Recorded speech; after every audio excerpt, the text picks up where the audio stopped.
La petite fille était seule dans la pièce. Elle était assise par terre. Les murs et sa robe étaient éclaboussés de sang, et la pleine lune brillait par la fenêtre. Ses yeux étaient grands ouverts, et elle-même se figea de peur. Il y avait aussi des traces de sang sur son joli visage. Soudain, la porte de la chambre grinça et s'ouvrit. Un garçon blond apparut sur le seuil. Il lui ouvrit les bras et fut heureux de l'avoir enfin trouvé. Le bébé tourna la tête vers le nouveau venu et se mit à crier. Elle recula en rampant pour s'éloigner de lui et se rapprocher de la fenêtre. Le gars lui a demandé de ne pas avoir si peur. Il porta son doigt à ses lèvres et demanda le silence. Il s'est assis à côté d'elle, lui a dit que tout allait bien et a promis de la protéger. Il y avait des larmes dans les yeux de la jeune fille. Elle a juste hurlé et pleuré.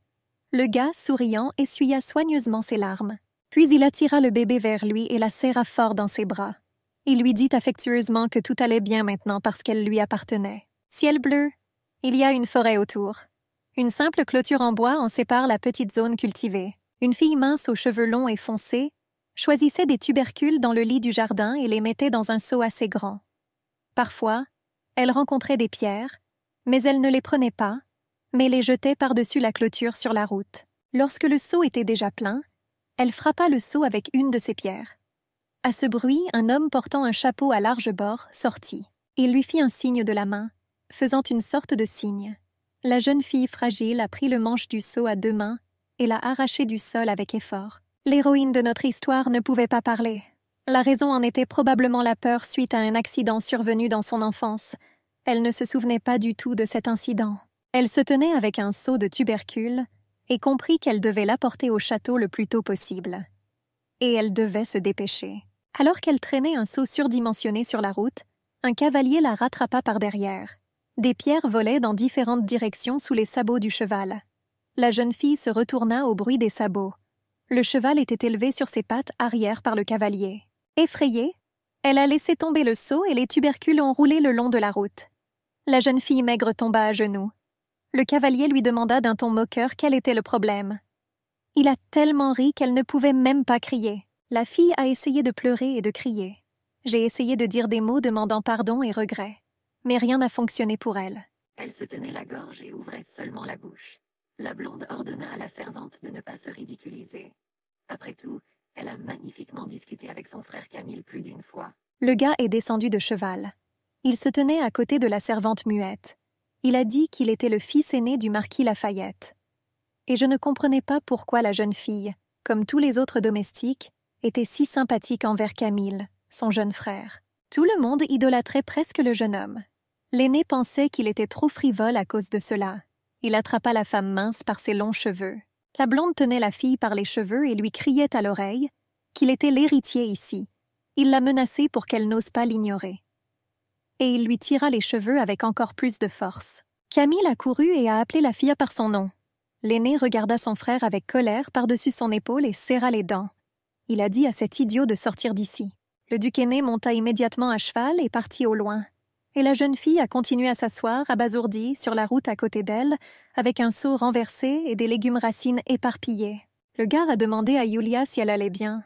Il s'approcha d'elle à cheval, descendit et se plaça à côté d'elle.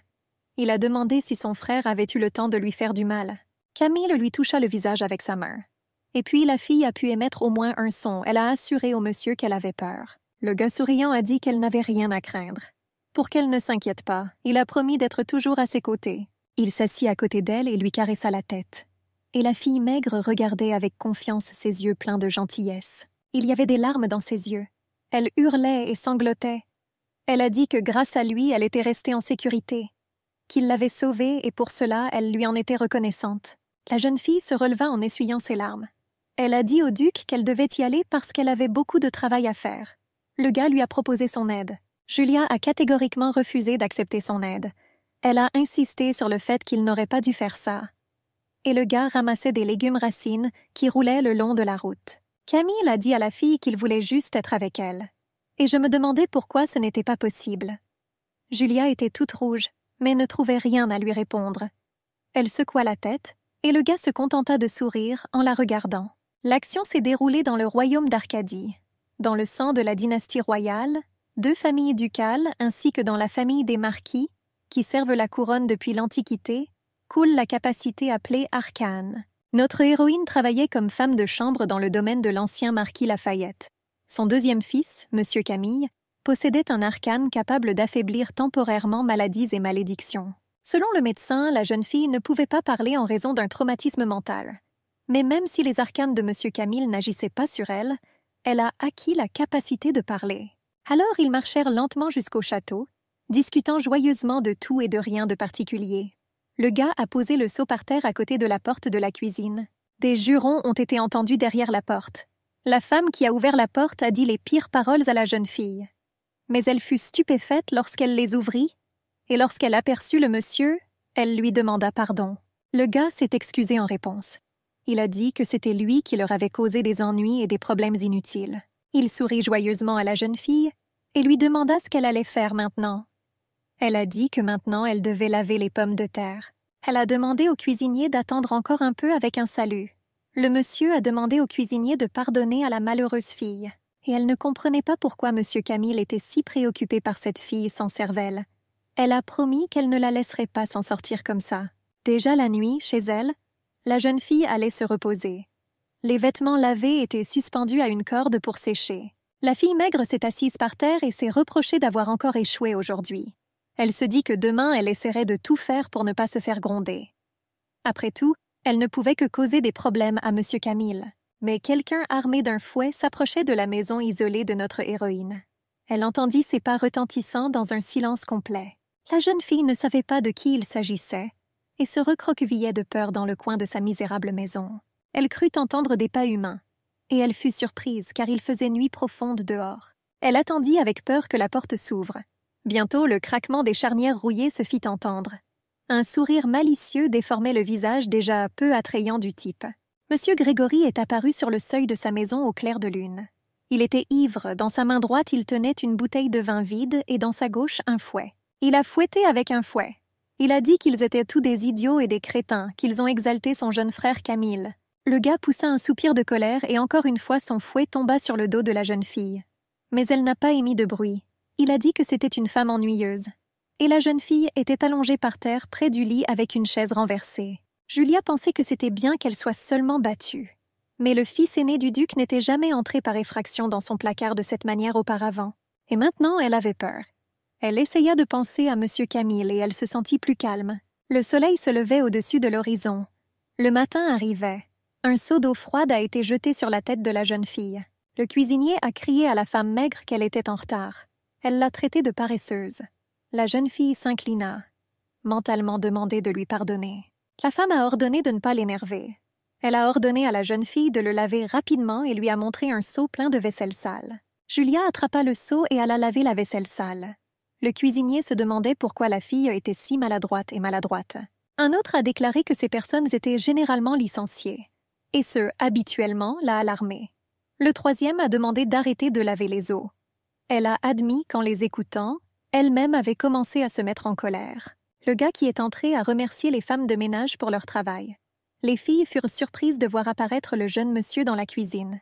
Il a souri et a chargé tous les employés de cuisine de son énergie. Camille a dit que le dîner était super. C'est pourquoi je suis venue vous remercier personnellement pour cela. Une des filles a dit que ça n'en valait pas la peine.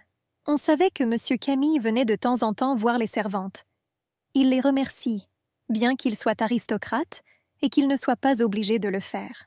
Le gars était tout simplement merveilleux. Et ici, tous les ouvriers l'adoraient. Le jeune monsieur se demandait où était Julia. La chef cuisinière pinça les lèvres de frustration. Elle ne comprenait pas pourquoi il voulait cette fille. Je ne pouvais pas croire que Monsieur Camille puisse l'aimer. Mais ensuite, elle a pensé qu'il s'intéressait à Julia parce qu'elle pouvait créer des dégâts, qu'il ne l'a pas vue et qu'il s'est inquiété. Le gars a demandé au cuisinier de préparer une brioche pour la fille. Elle hésita. Après tout, elle cuisinerait autant qu'elle le voudrait pour Monsieur Camille. Mais c'en était trop pour cette fille. Elle a dit qu'il ne fallait pas gaspiller du beurre et du sucre pour une femme de ménage. Cela pourrait mettre ces messieurs en colère. Après tout, même elle, employée de cuisine, ne prend que les restes pour elle. Le gars l'a calmée. Et si quelqu'un le demande, laissez-le répondre que c'était son ordre. Il partit et, agitant la main, dit qu'il comptait sur elle. Les servantes s'affairèrent dans la cuisine. Et l'aînée au-dessus d'eux sourit sarcastiquement en prévision de la vilaine chose qu'elle préparait. Julia se dirigea vers la porte. Elle a apporté un seau de vaisselle propre. La porte de la cuisine s'ouvrit avec un grincement. Son visage maigre apparut dans l'embrasure de la porte. Et puis le chef cuisinier lui a jeté de la soupe sur la tête, pour laquelle la jeune fille a travaillé sans relâche. Elle a dit avec colère que c'était sa nourriture. Elle lui a ordonné de sortir. Les servantes souriaient en regardant de travers la femme maigre. Ils se moquèrent d'elle, mais elle ne comprenait pas ce qui se passait autour d'elle. Elle se tenait là, un seau dans les bras et des restes de soupe sur la tête. Et il y avait des rires tout autour d'elle. Elle n'a pas compris. Avait-elle encore commis une erreur? Elle voulait que quelqu'un lui explique. Et je ne comprenais pas pourquoi elle ne causait que des problèmes. Elle voulait juste disparaître. Je me suis dit que je ne devrais pas pleurer. Elle déglutit nerveusement, offensée. Je me suis dit qu'il fallait que je termine mon travail le plus vite possible. La jeune fille a lavé le sol en l'essuyant avec un chiffon. Monsieur Camille a regardé par la porte de la cuisine. Il haleta doucement à la vue de la jeune fille. Il sentit un frisson venant de cette mignonne. La pleine lune brillait dans le ciel. La jeune fille s'est assise dans son placard par terre et a analysé sa journée. Il s'est avéré qu'elle a de nouveau mis tout le monde en colère. Et à la fin, elle est restée affamée. Elle avait très faim. En se souvenant de ses sourires maléfiques et tordus, elle les imaginait éclaboussés de sang, et le méchant fils aîné du duc, et les cuisiniers malveillants. Elle serra les poings par excès. Elle s'est promis de ne plus commettre de telles erreurs à l'avenir. Et puis, demain, tout ira bien. La serrure de la porte s'enclencha. Monsieur Grégory entra. Il s'est moqué de la femme de chambre pour avoir encore causé des ennuis aujourd'hui. La jeune fille devint encore plus triste en réalisant que le monsieur était de nouveau là. Il a dit à la souris de sortir du trou. Il promit, en souriant méchamment, qu'il lui apprendrait à faire le bien. Il lui a donné une gifle retentissante, puis il l'a attrapée fermement par les cheveux et l'a jetée face contre terre. La jeune fille est restée allongée là. Puis le gaz a pris un seau d'eau et l'a versé sur elle. La jeune fille a crié et a supplié le monsieur d'arrêter. Mais sa voix ne trahissait aucun son. Grégory lui a demandé si elle voulait discuter avec lui. Il a accusé qu'elle et Camille avaient simplement conspiré contre lui. Et il a demandé combien de temps ils comptèrent se moquer de lui. Il plissa les yeux avec colère. La jeune fille muette était assise par terre, toute mouillée, tremblante de peur et de froid. Grégory déglutit nerveusement. Il a insisté sur le fait qu'elle l'exaspérait et, lui donnant un coup de pied, s'est éloigné fièrement, la laissant allongée seule sur le sol froid du placard. Julia pleurait. Elle se consolait en se disant qu'au moins elle était encore en vie. Mais elle ne comprenait même pas pourquoi elle vivait. La vieille fille peignait les cheveux du jeune maître. Il lui a dit qu'il allait déjeuner avec Julia aujourd'hui. Par conséquent, j'ai demandé de préparer 2 portions. Camille a rapporté que cette fille n'aime pas rester assise entre 4 murs. J'ai donc demandé que le déjeuner soit servi dans le jardin. La femme fut surprise. Le gars a continué à donner des ordres. Il a demandé à apporter du jus de raisin pour Julia. Après tout, il doutait qu'elle boive de l'alcool. La vieille fille fut surprise. Après tout, quel que soit le poste occupé par un serviteur, il était impensable de dîner avec le maître. Surtout pour cette fille. Elle croyait que parmi les serviteurs, elle était l'ouvrière la plus ancienne et la plus honorée du château. Mais elle ne se souvenait pas d'un moment où M. Camille l'appelait par son nom. Le monsieur a demandé de répondre à sa demande. La femme répondit qu'elle exécuterait docilement sa commande et se dirigea vers la cuisine. Elle a dit que M. Camille voulait dîner dans le jardin. Elle m'a demandé de cuisiner quelque chose de simple pour 2 portions. Le cuisinier lui a demandé environ 2 portions. La femme de chambre a confirmé qu'il avait tout entendu correctement. Elle a expliqué que M. Camille déjeunerait avec Julia aujourd'hui. Le gaz était surpris, et la femme de chambre a insisté sur le fait qu'elle n'aimait pas ça non plus. La chef cuisinière écoutait silencieusement, serrant les dents. Elle a accepté qu'ils ont servi les maîtres pendant tant d'années, mais ce n'est pas quelque chose avec lequel dîner. Et il dédaigne même de l'appeler par son nom. Et on ne savait pas pourquoi cette fille devait bénéficier de privilèges. Le cuisinier pensait que cette fille était tout simplement pathétique à regarder. Après tout, elle ne comprend rien et ne peut pas dire un mot. Et M. Camille s'est simplement senti désolé pour elle. La servante était d'accord avec l'opinion du cuisinier, estimant qu'elle avait raison. Mais l'ordre de M. Camille était indéniable. Le cuisinier ordonna aux autres de continuer à travailler. Et au fait, je me demandais où Julia était allée. Le cuisinier a répondu qu'il semblait que la jeune fille devait ranger le garde-manger aujourd'hui. Le cuisinier a eu une idée. Elle se dirigea vers le bâtiment de stockage. Un des battants de la porte était ouvert. Julia était juste en train d'essuyer sa sueur. Elle a finalement terminé son travail ici, et j'allais faire une petite pause pour moi. Le cuisinier se tenait devant la porte et regardait la jeune fille avec colère du coin de la rue. À un moment donné, la porte grinça et se referma. Julia le remarqua et fut surprise que la porte se ferme toute seule. Elle est allée l'ouvrir, mais malgré tous ses efforts, rien n'a fonctionné. Et puis j'ai réalisé que j'étais fermée de l'extérieur. Je ne comprenais pas comment cela s'était produit. Il s'est avéré que quelqu'un n'avait pas remarqué qu'elle était à l'intérieur. Elle a également admis que cela aurait pu être fait exprès. Et le cuisinier quitta le garde-manger avec contentement. Julia pensait que maintenant, la façon dont cela s'était produit n'était plus si importante. Mais elle espérait que quelqu'un l'aurait remarqué. Elle frappa aux portes avec ses poings aussi fort qu'elle le pouvait. Des bruits sourds ont été entendus dans toute la zone. Fatiguée et les jointures cassées, la jeune fille s'est assise sous la porte. Tous ses efforts pour attirer l'attention sur elle furent vains. Elle était triste que personne ne l'entende. Et tout ce qu'elle pouvait faire, c'était attendre que quelqu'un vienne prendre quelque chose dans le garde-manger et ouvre la porte. Cela pourrait arriver demain, ou cela pourrait arriver plus tard. Les larmes commencèrent à couler de ses yeux. La clé s'enclencha dans la serrure. Notre héroïne s'est immédiatement levée d'un bond. Finalement, la lumière pénétra dans le cellier depuis la rue, aveuglant les yeux de la jeune fille, déjà habituée à l'obscurité. Le cuisinier a demandé avec colère à la femme muette pourquoi elle se cachait ici. Elle voulut répondre qu'elle était enfermée ici, et secoua la tête en réponse, incapable d'émettre un son. Le cuisinier a donné à Julia une gifle retentissante. Il lui a crié qu'elle n'était qu'une fille inutile. Elle a dit que M. Camille lui-même l'avait invitée à déjeuner aujourd'hui. La jeune fille lui tenait la joue, qui brûlait à cause du coup. Elle avait l'air confuse, comme si elle ne comprenait pas de quoi il parlait. La femme a crié qu'elle n'avait pas besoin de faire semblant, et j'ai été étonnée de son comportement. En se retournant, elle dit qu'après le dîner d'aujourd'hui, la jeune fille devrait nettoyer la table seule. Elle m'a rappelé qu'il fallait faire la vaisselle, nettoyer les couverts, retirer les cendres du poêle et nettoyer le sol.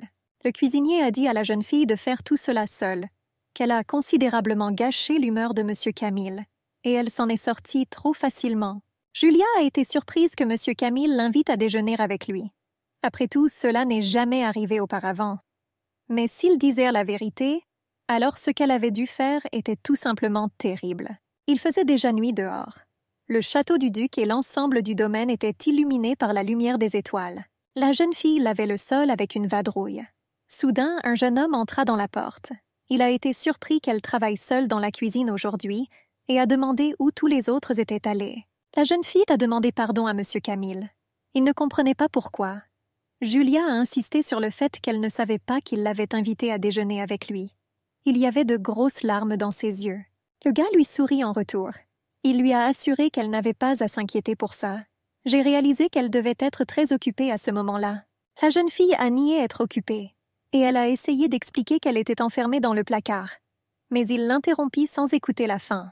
Le gars l'a consolée, lui a demandé de se taire et de ne pas pleurer. Il a assuré que quelle que soit sa raison, il n'était toujours pas en colère contre cela.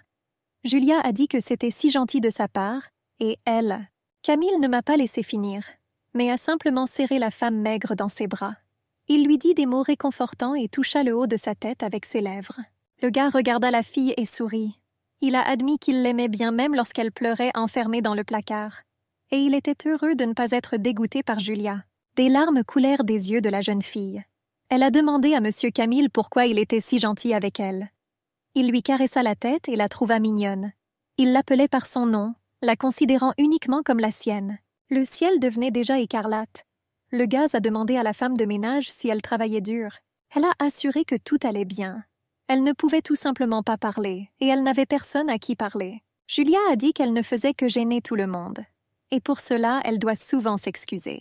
Camille a proposé d'intervenir dans sa vie. Mais la jeune fille était sûre qu'elle n'aurait pas dû le déranger. Julia a insisté sur le fait qu'elle voulait se débrouiller seule. Elle était sûre que tous les gens ici étaient vraiment bons. Elle allait travailler plus dur et être utile.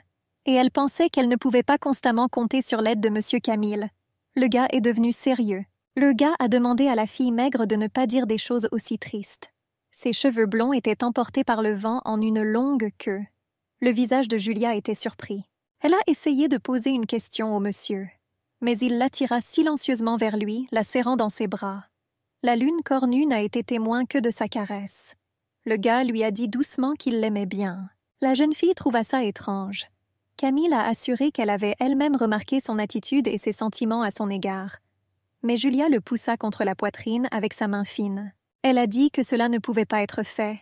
Elle lui rappela qu'elle n'était qu'une simple servante dans le domaine de son duc-père.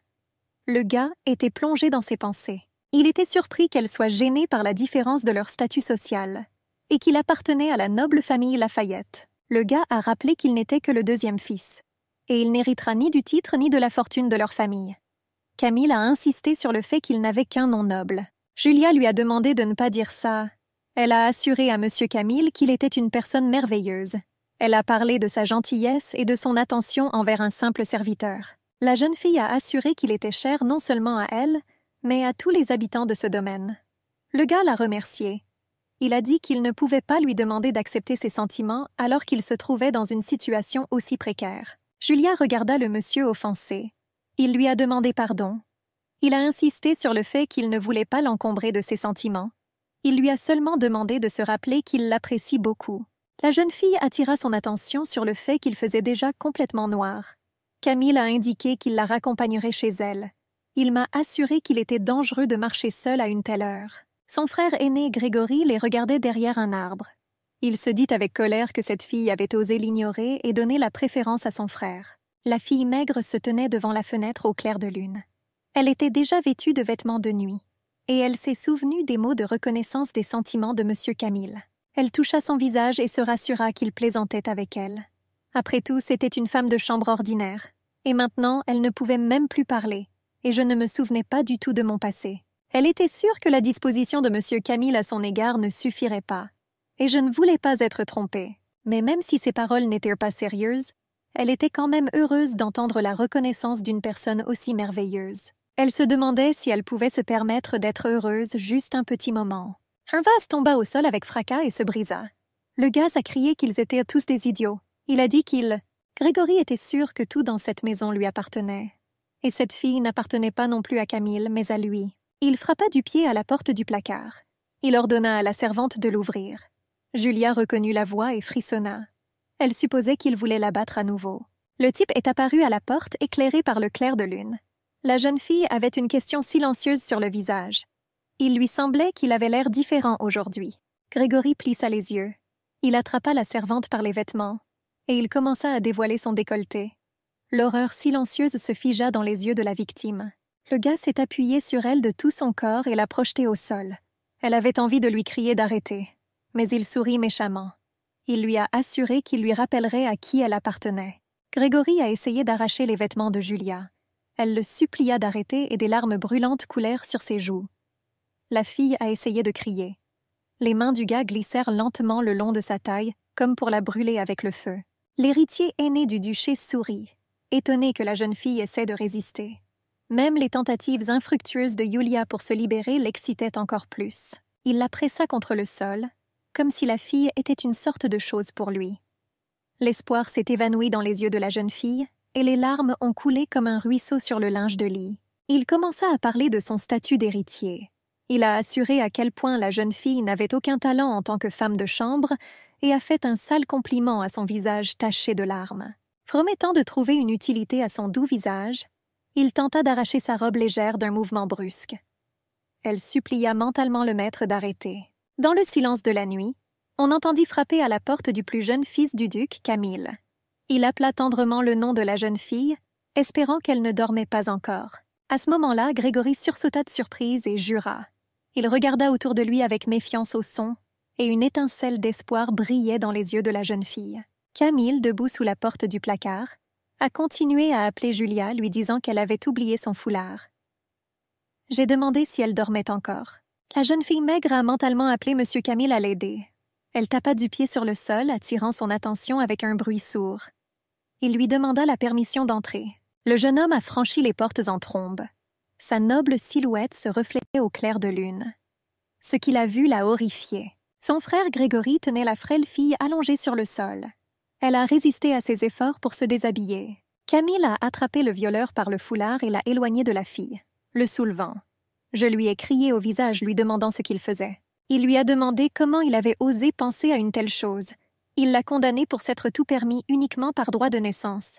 Le gars croyait que Julia était la même personne qu'eux, et la fille maigre se cachait dans un coin et pleurait, recroquevillée en boule.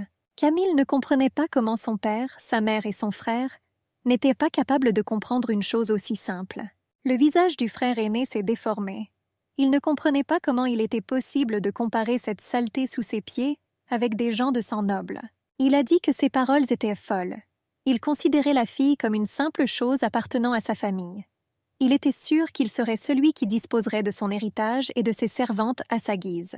Camille se tourna vers son frère, essayant de faire appel à son humanité. Mais il grogna, se libéra et courut dans l'obscurité. Le jeune duc appela la jeune fille par son nom. Julia a répondu en appelant M. Camille par son nom. Elle pleurait et tremblait de peur. La jeune fille se pressa contre sa poitrine et pleura amèrement. Le gars l'attira près de lui et la serra dans ses bras. Il lui a demandé pardon. Pendant ce temps, Grégory était assis sur le canapé et tremblait de partout. Son cœur était prêt à sortir de sa poitrine. Il ferma les yeux. Il était difficile pour lui et son frère de se disputer. La porte grinça et la lumière pénétra dans la pièce sombre. Camille entra et attendit sur le seuil pendant que ses yeux s'habituaient à l'obscurité de la pièce. Mon frère était assis sur le canapé, tremblant de partout. À la vue du nouveau venu, il montra les dents de colère et marmonna son nom entre ses dents. Le pied botté frappa à côté de la tête du lâche. Le gars a demandé à lui dire ce qu'il allait faire de Julia. Camille était froid et déterminé à s'occuper de son frère pour l'incident survenu dans le placard de la bonne. Le lâche le regarda dans les yeux d'un air suppliant. Le gars a dit que jusqu'à ce moment-là, il avait échappé à tous les abus envers la fille. Mais maintenant, il n'était pas d'accord avec les affirmations de son frère envers Julia. Je pensais qu'il ne suffisait pas à Grégory de s'amuser. Et c'est ainsi que j'ai soudain eu envie de m'approprier cette fille. Le lâche n'émettait en réponse que des sons inarticulés. Camille a dit que vous ne devriez rien lui voler. Le frère s'agenouilla et lui demanda pardon. Il a dit qu'il avait réalisé son erreur. Grégory rampait à genoux devant son frère comme un reptile. Et son frère se tenait au-dessus de lui comme une montagne menaçante. Un coup de pied a été porté à la tête. Le gars a essayé d'esquiver la botte de son frère. Il a demandé à réfléchir à la grâce de qui il était toujours l'héritier. Camille a déclaré qu'il lui serait plus facile de lui retirer ce titre que de prendre des bonbons à un enfant. La tête de Grégory était toujours sous la botte de son frère. Il a dit qu'il avait tort, et il a juré que cela ne se reproduirait plus. Camille a déclaré que cela ne se reproduirait bien sûr plus, et il a donné un coup de pied à son frère à la mâchoire inférieure. Le blond aux cheveux longs se tenait le dos droit. J'ai demandé à mon frère de ne pas oublier qu'il dansait toujours sur son rythme. Je lui ai conseillé de continuer à danser, et il lui permettrait alors de rester l'héritier de la famille. Grégory était toujours à genoux. Camille a demandé si son frère avait tout compris, et il le regarda par-dessus son épaule. Il hocha simplement la tête en réponse. Le gars marchait dans le couloir du manoir. Il allait prendre un autre verre de vin. Il lui semblait étrange qu'il y ait de la lumière qui s'échappait de dessous la porte. Ouvrant un peu les portes, il regarda par la fente. Un liquide vert coulait sur le sol. Il y avait aussi une serviette, des crudités, du poisson et de la viande. Le cuisinier, le visage satisfait, versa du vin sur le sol. Dans son autre main, elle tenait une lanterne. Elle se disait que cette fille ne savait même pas travailler.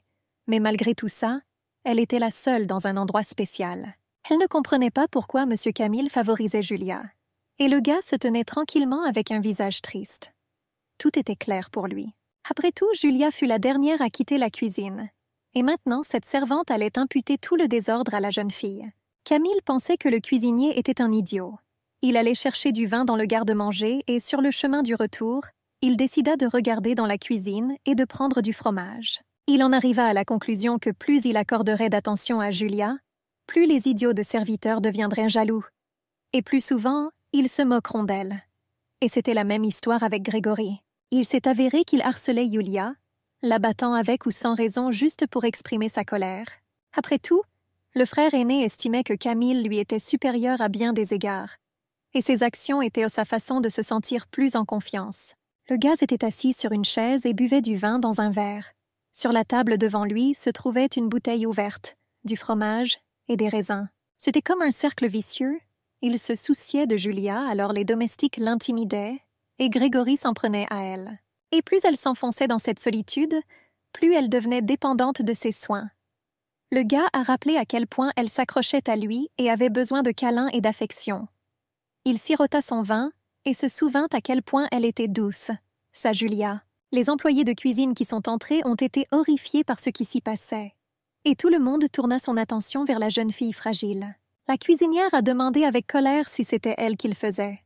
Je me souviens qu'elle a été la dernière à quitter la cuisine hier. » La jeune fille elle-même fut surprise. La jeune fille a reconnu qu'elle était la dernière à partir, mais elle a probablement laissé la cuisine en parfait état. Le jeune maître regarda par la porte de la cuisine et souhaita à tous une bonne matinée avec le sourire aux lèvres. Les domestiques se retournèrent tous en même temps. Le gars se tenait debout avec une bouteille de vin à la main. Il a dit qu'hier soir, il avait emprunté du vin et du fromage ici. Et maintenant, je viens rendre la bouteille ouverte. Le cuisinier fut surpris que le monsieur lui-même décide de l'apporter. Je lui ai assuré qu'il pouvait en parler aux femmes de chambre. Camille était sûre qu'il y avait encore du travail et que tout le monde était occupé. En plus, je voulais inviter Julia à dîner. Le gars regarda les domestiques au plus profond de la cuisine, cherchant la fille des yeux. Il lui a demandé si elle était déjà venue ici. En voyant le désordre sur le sol, il fit semblant de le voir pour la première fois. Et j'ai demandé ce que c'était. Le cuisinier a insisté sur le fait qu'eux-mêmes ne le savaient pas. Après tout, tous les employés de cuisine sont venus ici eux-mêmes. Il a dit au monsieur que Julia était la dernière à quitter la cuisine hier. La jeune fille avait un visage coupable et confus. Camille fut surpris. Et elle a insisté sur le fait que ce désordre n'était clairement pas de sa faute. Le cuisinier a demandé comment le monsieur savait cela. Le fils du duc répondit qu'hier soir, lorsqu'il cherchait du fromage, il n'y avait pas un grain de poussière ici. J'ai supposé que Julia avait déjà fini son travail à ce moment-là, et je suis partie. Camille était sûre que quelque chose allait se passer plus tard. Peut-être que quelqu'un est entré ici et a délibérément créé ce désordre ici. Il a admis l'idée que quelqu'un voulait par malveillance piéger Julia, qui a été la dernière à partir d'ici. Et ce quelqu'un la détestait clairement. La cuisinière serra fermement ses lèvres et détourna le regard. Notre héroïne était triste. Camille a assuré qu'il n'avait pas le temps de chercher le coupable. Et j'ai pensé que ce serait mauvais si le petit déjeuner était retardé. Il supposait que sa mère pouvait jurer. Les domestiques étaient unanimement d'accord avec lui. Et le gars a retroussé ses manches et leur a assuré qu'il les aiderait également à nettoyer. Le cuisinier a tenté de dissuader le monsieur. Camille a admis qu'il n'était pas particulièrement doué en cuisine, mais qu'il pouvait faire le ménage. Il ramassa les serviettes sales sur le sol. Il a dit qu'il les laverait d'abord. Julia regarda le monsieur d'un air suppliant, mais il tenait fermement la serviette autrefois blanche. Il lui assura avec un sourire que tout allait bien. Il a insisté sur le fait qu'il savait très bien que ce n'était pas elle qui avait fait cela. La jeune fille savait que ce n'était pas elle qui avait fait des dégâts et répandu la saleté dans la cuisine. Mais elle croyait toujours que la responsabilité de ce qui s'était passé lui incombait. Il s'est avéré que c'était elle qui avait poussé quelqu'un à la détester autant. Mais elle ne comprenait pas pourquoi, alors que tout le monde était en colère contre elle, M. Camille restait si gentil avec elle. Le gars l'a invité à faire le ménage ensemble. Julia a mentalement demandé à M. Camille de lui pardonner d'avoir été si gâté. Et le cuisinier regarda avec colère le doux couple. Son astuce n'a pas fonctionné. Et elle serra les dents de colère. Camille remarqua ses regards obliques sur la jeune fille. Il savait très bien qui avait arrangé cela, mais il ne lui a rien dit. Il pensait que cet idiot serait très facile à contrôler. Julia essuyait le sol de la cuisine. Puis elle emporta le grand tonneau hors de la pièce. Elle a dit qu'elle avait déjà causé suffisamment de désagréments à tout le monde. Elle trempait des serviettes sales pour se laver. Elle se dit que M. Camille était très indulgent avec elle. Julia pensait que cela ne pouvait pas continuer. Je me suis dit que je devais travailler encore plus dur. Elle accrocha les serviettes blanches et essuya la sueur de son front. La jeune fille s'est souvenue des paroles de confession de ses sentiments et cela lui a fait du bien. Rien que pour ces mots, elle fera de son mieux. Et celui qui était en colère s'occupait du maigre. Monsieur Camille buvait du thé. Il a demandé à la femme de chambre où il pouvait acheter des vêtements pour une fille issue d'une famille non noble. La femme a demandé à nouveau et s'est demandé pourquoi il avait besoin de ça. Le gars a précisé qu'il ne s'agit pas d'une tenue de fête ou d'un uniforme de travail. Il s'intéressait à ce que portent les filles ordinaires le week-end. La servante, surprise, demanda si le maître allait donner des vêtements à cette stupide fille. Elle a rappelé au gars qu'il était le fils du marquis Lafayette. Et il n'était pas convenable qu'il accorde une attention particulière à une servante simplement parce qu'il avait pitié d'elle. Camille était sûr que la fille était la même personne que lui. Et s'il devait mépriser Julia juste à cause de ses origines. Cela signifie qu'il aurait dû changer d'attitude envers son interlocuteur. Après tout, ce n'est pas parce qu'elle avait un certain pouvoir sur toutes les servantes du domaine qu'elle ne cessa pas en même temps de rester servante. La femme se tenait là comme une écolière réprimandée. Le type prit la main de la servante. Il a cependant déclaré que lui-même n'avait jamais engagé de domestique pour s'occuper des meubles. Et à partir de maintenant, je ne voulais plus penser différemment. Camille réalisa que la femme se souciait plus de lui que d'elle-même, et il ne pouvait pas admettre l'idée qu'elle était pire que lui. La servante essaya de s'opposer au maître, mais il l'a interrompue. Il a insisté sur le fait qu'il voulait juste être poli envers son entourage. Il se demandait pourquoi son père, sa mère et son frère ne pouvaient pas comprendre cela. Il a dit qu'il comptait au moins sur sa compréhension.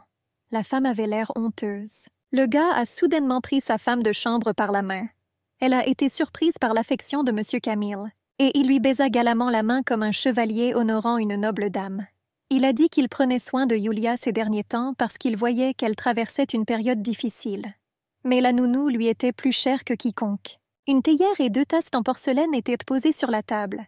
La femme réfléchit aux paroles du maître. Bien sûr, elle se rendit compte qu'il était toujours trop gentil. Mais ces paroles d'aujourd'hui l'ont beaucoup troublée. La femme rougit même à cause de telles pensées. Mais ensuite elle s'est retournée, elle a dit qu'il fallait se contrôler. Et il était temps de retourner au travail. Le cuisinier entra. Elle a demandé pardon. La femme de chambre lui a demandé ce qui s'était passé. La jeune fille a demandé la permission de rencontrer la maîtresse. Elle a affirmé qu'elle devait lui dire quelque chose. La femme fut surprise que le cuisinier puisse dire une chose pareille à la marquise. Elle a dit que l'employé de cuisine ne pouvait pas courir immédiatement chez sa maîtresse. Elle lui a conseillé de contacter d'abord son patron. La jeune fille a assuré que cela concernait M. Camille. Et dans un autre cas, elle se serait tournée vers le patron. Elle a assuré que dans tout autre cas, elle l'aurait fait. Mais maintenant, elle doit être sûre que la maîtresse saura tout. Après tout, M. Camille préférera probablement garder le silence par gentillesse. La femme a soigneusement demandé quel était le problème. La servante hésita, cherchant ses mots. Elle prétendait que cette fille sans valeur avait forcé M. Camille à l'aider à nettoyer la cuisine. C'était tout simplement scandaleux. C'était étonnant que le fils du marquis Lafayette nettoie lui-même la cuisine. La femme de chambre a dit que c'était inacceptable. Elle ne permettra pas que M. Camille soit ainsi insulté. Une femme arrogante aux lèvres serrées et au regard éternellement insatisfait entra dans la cuisine. Le cuisinier et 2 cuisiniers furent surpris par son apparition inattendue dans la salle de service, où n'étaient habituellement présents que des domestiques, et les messieurs ne daignèrent pas ici montrer leur nez. Les cuisiniers accueillirent la dame avec surprise. Ils ont demandé comment ils pourraient la servir. La dame était accompagnée d'un cuisinier ravi et d'une femme de chambre senior. La marquise poussa un cri de rage, ordonnant qu'on lui amène immédiatement cette sale bâtarde Julia. Le cuisinier balbutia et accepta la commande. Puis une fille mince est arrivée. Tous les domestiques la regardaient avec des regards furieux. Le gars a brutalement saisi la jeune fille fragile par la main et l'a traînée. Il a dit à la dame qu'il avait retrouvé Julia. La jeune fille fut également surprise par l'apparition de la marquise ici, et elle se tendit, ne comprenant pas ce qu'ils attendaient d'elle. La femme a ordonné que la servante incriminée soit emmenée d'ici. Le serviteur lui répondit docilement. L'homme tira bientôt Julia par la main. Elle n'avait aucune idée de la raison et n'avait aucune idée de ce qu'elle allait vivre. Les domestiques de la cuisine étaient tous visiblement découragés, et seul le cuisinier qui avait commencé tout cela souriait malicieusement. Camille était assis à table et lisait un livre. Soudain, la porte s'ouvrit. Frère Grégoire est venu le voir. Il était excité et criait. Le gars a demandé pourquoi il criait comme ça. J'ai été surpris qu'il ne sache même pas comment frapper. Grégory a crié « Problème, Julia !» La main d'un homme se leva avec un fouet et la pointa vers le dos mince de la jeune fille. Il y eut un clic et une autre rayure écarlate découpée à jamais dans la chair tendre. Il y avait des larmes dans les yeux de notre héroïne. Elle ne comprenait pas pourquoi elle était punie. Elle voulait qu'ils lui disent au moins la raison. L'homme avait auparavant reçu l'ordre de punir la jeune fille de 100 coups de fouet. Et puis la fille aurait dû être expulsée du domaine. L'ordre de la dame a également été transmis pour s'assurer que Julia ne soit plus dans le champ de vision de M. Camille. Mais la jeune fille ne savait pas tout cela et se posait des questions. Un homme a dit à un autre serviteur qu'il lui laisserait tout, et il a ordonné de ne même pas penser à avoir pitié du délinquant. La jeune fille maigre gisait épuisée sur un tas de paille épineuse. Elle craignait de ne plus jamais revoir M. Camille. Et c'était la pire chose pour elle. Cela lui envoya un autre coup de fouet dans le cœur. La marquise s'assit et sirota tranquillement du thé dans une tasse en porcelaine. Un homme se tenait devant elle, son plus jeune fils. Elle lui a demandé s'il savait pourquoi elle l'avait appelé. La femme a affirmé que les serviteurs des aristocrates sont des outils pratiques et accessibles. Et son fils ne pensait pas seulement à entourer les domestiques de son attention. Alors même maintenant, J'ai lavé les sols à côté d'eux. Je pensais que c'était incompréhensible. La dame était sûre que le comportement de son fils n'était pas digne de la réputation de Lafayette. Le gars a froidement demandé qui avait fait le rapport sur Julia. Camille était sûr que la fille de cette maison était de plus en plus détestée. Il pensait que s'il gagnait la faveur des serviteurs, personne ne la traiterait plus mal. Mais cela n'a pas aidé. Le gars a demandé à sa mère de lui pardonner. Il lui a promis qu'il serait plus prudent à l'avenir. Sa mère lui répondit grossièrement, lui disant de se mettre hors de sa vue. Camille lui répondit timidement et docilement. Il se rendit compte qu'il ne pouvait pas encore se débarrasser de sa mère aussi facilement. Et il devra s'attirer les faveurs d'elle pendant un certain temps. Et dans une telle situation, il ne savait pas comment il pourrait garder un œil sur Julia en même temps. Il y avait le choix d'utiliser des serviteurs ou Grégory. Il ne voulait pas permettre que Julia et lui soient séparés. Un type en haillons était assis sous le mur lorsqu'un chariot couvert est arrivé. L'homme a tiré la jeune fille fragile par la jambe. Il y eut le bruit sourd d'un corps qui tombait. La voiture s'éloigna et disparut dans l'obscurité. Et Julia, toujours consciente, restait allongée sur la route. Elle a mentalement demandé de ne pas la laisser seule ici. Elle essaya de savoir quoi faire maintenant. Après tout, elle était consciente qu'il était clairement dangereux de rester ici. Julia a décidé de se cacher quelque part. Elle trouva la force de se lever et boitilla pour trouver un endroit plus sûr. Mais elle ne savait pas où aller. Ses jambes tremblaient. Elle voulait appeler quelqu'un à l'aide, mais elle n'y parvenait pas. Son dos, coupé par le fouet, saignait. Des larmes coulaient sur ses joues. Elle a mentalement demandé à M. Camille de lui venir en aide. Une calèche tirée par 2 nobles animaux passait dans une rue pavée. Les sabots des chevaux claquaient en rythme. Le gars a brusquement arrêté la voiture lorsqu'une fille a soudainement sauté dans la rue. Le monsieur descendit de voiture et demanda d'un ton mécontent pourquoi il s'était arrêté si brusquement. Le cocher demande pardon et explique qu'un homme vient de s'enfuir sur la route. Une grande brune en uniforme militaire et en manteau est allée regarder de plus près et a vu une femme maigre allongée inconsciente sur les dalles de pierre de la route. C'était une fille aux longs cheveux noirs, vêtue de vêtements simples et miteux. Son chemisier était taché de sang dans le dos. Le noble gentleman était horrifié. Il prit le corps léger dans ses bras. Le cocher a signalé qu'il y avait des bidonvilles à proximité, et il a supposé que la fille pouvait venir de là. Le monsieur a rejoint ses suppositions. Le dos de la jeune fille saignait encore, et de nouvelles marques restaient sur la main de l'homme. Il ne pouvait pas comprendre que cela puisse lui arriver. Et il a décidé d'emmener la fille au domaine. Camille fut surpris lorsqu'il apprit par la femme de chambre que Julia avait été chassée. Après tout, il pensait qu'elle était juste punie et c'est tout. La femme au regard coupable a déclaré que la maîtresse avait ordonné que la jeune fille soit fouettée, puis expulsée du domaine. Elle l'a dit à juste titre à cette femme sans vergogne. Après tout, cette fille a clairement oublié sa place. C'était scandaleux de forcer ce monsieur à aider à nettoyer la cuisine. Le visage du gars était tendu. Il attrapa la servante à la gorge et la pressa contre le mur. La femme avait une respiration sifflante. Elle ne pouvait plus respirer. Camille a menacé que si elle ne lui rendait pas Julia, il promettrait de la tuer pour cela. La servante haleta de peur et commença à se tordre les mains. Le gars croyait que le monde de Julia commençait avec lui et se terminait avec lui. Et il ne devrait rien y avoir à part lui-même. Il se demandait ce qui se passerait lorsque la jeune fille verrait la vie en dehors du domaine. Et il était prêt à la poursuivre à l'instant même, mais il ne voulait pas s'attirer la colère de sa mère. Et il s'est avéré que, d'une part, s'il commençait à rechercher Julia dès maintenant, la mise en œuvre de son plan devrait être suspendue. D'un autre côté, pendant qu'il hésitait, quelqu'un d'autre aurait pu soupçonner que quelque chose n'allait pas. Et il ne pouvait pas permettre que cela se produise. La femme a osé demander à M. Camille pourquoi il se suicidait autant pour le bien de cette servante. Mais le gars ouvrait déjà les portes. Il a seulement dit brièvement que cette fille n'appartenait qu'à lui. La lune décroissante brillait dans le ciel nocturne. Le fils aîné de la marquise marchait résolument, un fouet à la main. Après avoir rattrapé le domestique, il demanda qui avait exécuté l'ordre de punir la servante Julia. Son visage était tordu par la colère. L'homme a demandé à nouveau. Grégory a dit qu'il n'y avait personne d'autre que lui et a plissé les yeux avec colère. Il était sûr d'avoir battu et expulsé la servante Julia du domaine. Le type s'est jeté sur le serviteur avec rage. L'homme répondit en bégayant, mais fut interrompu par le coup qui lui tomba dessus. Les coups pleuvaient encore et encore sur le dos du serviteur. Sa chemise blanche était tachée de sang écarlate. Le fils ducal était satisfait du résultat. Il a dit que si le serviteur ne veut pas mourir, renvoyez la fille rapidement. L'homme se tourna par-dessus son épaule. Il a essayé de faire valoir que la maîtresse avait ordonné et qu'il ne pouvait pas lui désobéir. Mais Grégory était catégorique. Le fils de la marquise se tut. Il exprima sa colère d'un violent coup de pied dans le dos déjà fouetté du serviteur. Grégory s'assit à côté du domestique. Dans ses mains, il tenait le manche d'un fouet. Son visage ressemblait au sourire d'un prédateur. Il était sûr que le domestique savait exactement où la jeune fille avait été jetée et lui conseilla d'en jouer. Et si quelqu'un demande où il l'a laissée, il suggère de répondre que ces messieurs l'ont sur Grégory. Et il pensait qu'il n'aurait pas pu y avoir de pire punition. Et il était sûr que s'il répondait ainsi, personne ne lui en voudrait. Les grands arbres du jardin ressemblaient en plutôt à une forêt impénétrable. Le temps était clair et ensoleillé. Notre héroïne a ouvert les yeux et s'est assise dans son lit. Tout autour d'elle lui était auparavant étranger et inconnu.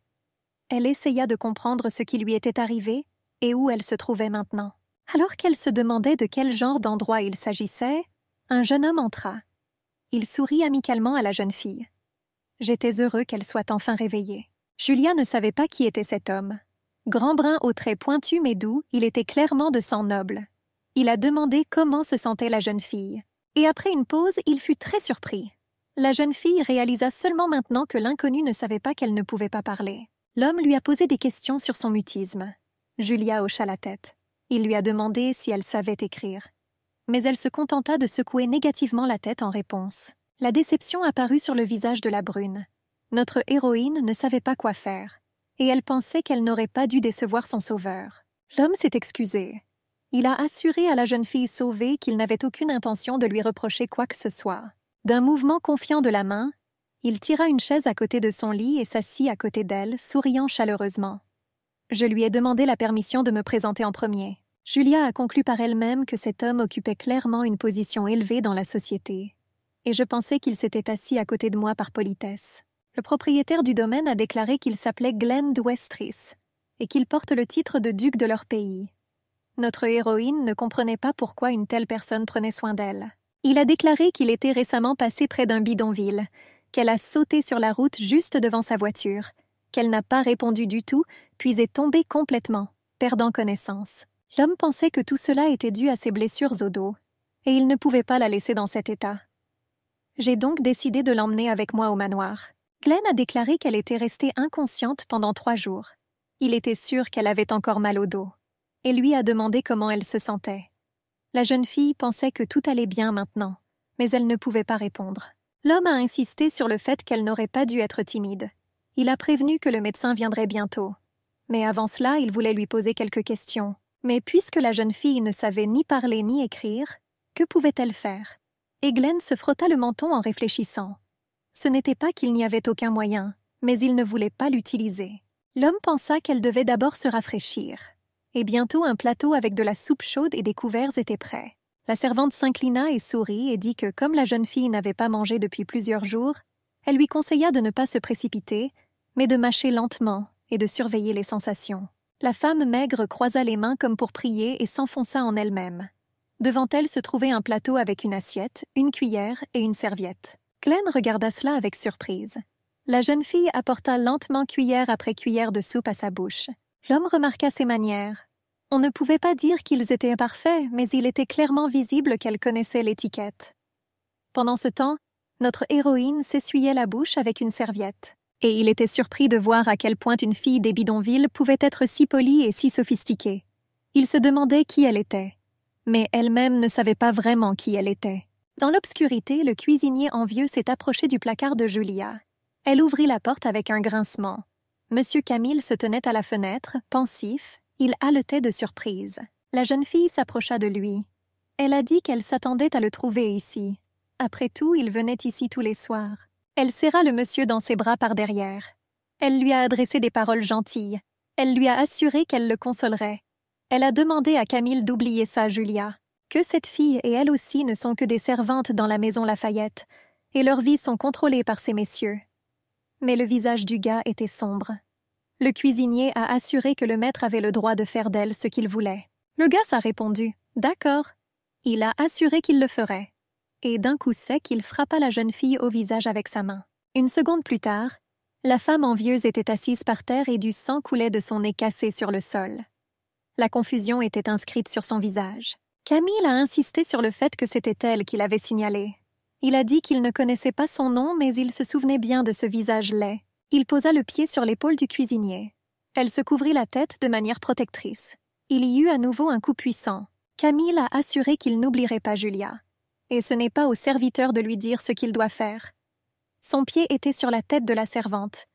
Il a assuré qu'une personne aussi laide qu'elle n'osait pas dire au maître qui oubliait. Camille l'a qualifiée de dégoûtante et lui a lancé un autre coup de pied. Du sang éclaboussait le sol et les murs. Il a crié que Julia était à lui, et seulement à lui. Bientôt, le gars franchit les portes dans la nuit, à la lumière de la pleine lune, et le cuisinier envieux restait immobile sur le sol de ce placard.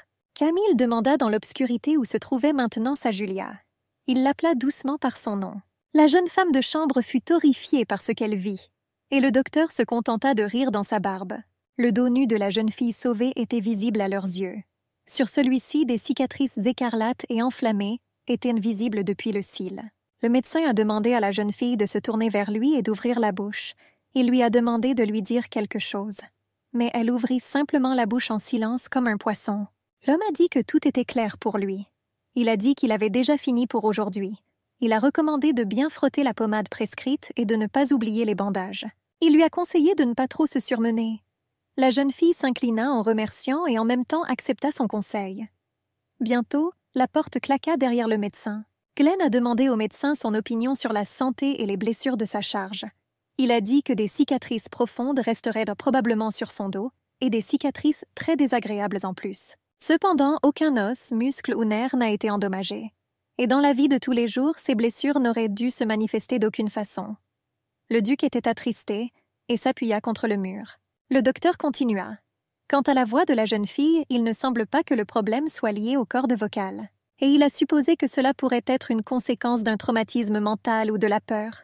Mais dans ce cas, il ne pouvait en aucun cas aider, car l'affaire était également ancienne et négligée. Glenn était plongé dans ses pensées. Un homme à lunettes et en blouse blanche a laissé entendre que cette fille n'avait pas grandi dans les bidonvilles. Et le duc a ajouté qu'il l'avait également remarqué lui-même, qu'il n'y avait aucune impolitesse dans son comportement. Et il dirait même qu'elle se comportait avec une certaine dignité, qu'on ne voit pas ça chez ceux qui ont grandi dans les bidonvilles. Le médecin a supposé que la jeune fille aurait pu simplement être laissée là, après que ses blessures brutales lui aient été infligées au dos. Glenn s'est rendu compte que cette fille avait encore un endroit où rentrer chez elle. Mais il a ensuite pensé que si elle restait dans les bidonvilles, il était peu probable qu'ils l'attendent à la maison. Il se souvint de la façon dont la fille l'appelait frère. Elle s'est plainte qu'il ne lui avait jamais dit son nom, et elle l'a invité à revenir. Il lui offrit du thé et lui demanda si elle aimait les scones sucrés. Son doux visage est resté à jamais gravé dans sa mémoire. Et maintenant, il semblait tout simplement impossible de la revoir.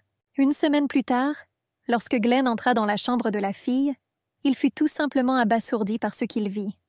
La jeune fille essuyait les vitres des fenêtres, et le cadre de la fenêtre était désormais tout simplement d'une propreté éclatante. Il lui a demandé avec reproche ce qu'elle faisait. La jeune fille regarda l'homme avec prudence. Elle tomba à ses pieds. Glenn a assuré qu'il n'avait aucune intention d'être en colère contre elle, mais il pensait qu'elle n'était pas obligée de travailler. Notre héroïne le regarda. Elle ne pensait même pas qu'il était en colère, mais elle croyait que les serviteurs devaient toujours s'incliner devant leur maître, même en présence d'aristocrates. Glenn a assuré que si elle était blessée, elle n'aurait pas dû se forcer et nettoyer la pièce. Mais la femme maigre croyait qu'elle avait déjà causé tant de problèmes à l'homme. C'est pourquoi je voulais aider au moins avec ce que je pouvais. Et puis elle se sentait en parfaite santé, et elle commença à agiter les bras, démontrant son activité. Voyant qu'il ne l'écoutait pas, Glenn attrapa la jeune fille dans ses bras. Elle ne s'y attendait pas du tout, et puis son visage était si proche du sien. L'homme porta la femme maigre sur le lit. Il a dit qu'il était trop tôt pour qu'elle quitte la pièce, et mettez-le au lit. Il lui a reproché. Il lui a demandé comment elle allait se rétablir si elle ne suivait pas les ordres du médecin. Glenn a assuré que jusqu'à ce que le médecin lui-même lui donne la permission, cela valait la peine d'écouter, de s'allonger et de se reposer correctement. Son doigt lui fourra le nez de manière instructive et douce. L'apparence de l'homme était menaçante et ses gestes feignaient d'être durs. Mais la jeune fille a commencé à montrer par des gestes qu'elle avait besoin de quelque chose sur quoi écrire. L'homme l'a deviné, mais lui a posé des questions. La jeune fille hocha la tête en réponse.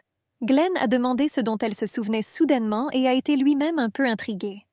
Il prit un bloc-notes et un stylo à encre sur la table. Bientôt, notre héroïne, assise sur le lit, dessinait déjà quelque chose sur papier. Glenn regarda par-dessus son épaule avec curiosité. C'était un oiseau. Seulement pour une raison quelconque, elle a 2 têtes. Puis l'homme s'est rendu compte. Il devina qu'il s'agissait d'un aigle à 2 têtes. La jeune fille hocha la tête avec contentement en réponse, confirmant l'exactitude de sa supposition. L'hypothèse suivante était que sa pupille provenait de la maison du marquis de Lafayette. La jeune fille fit de nouveau un signe de tête à l'homme en souriant. Une sorte de diablerie sortait. Le marquis de Lafayette valorise avant tout la pureté du sang et la position dans la société.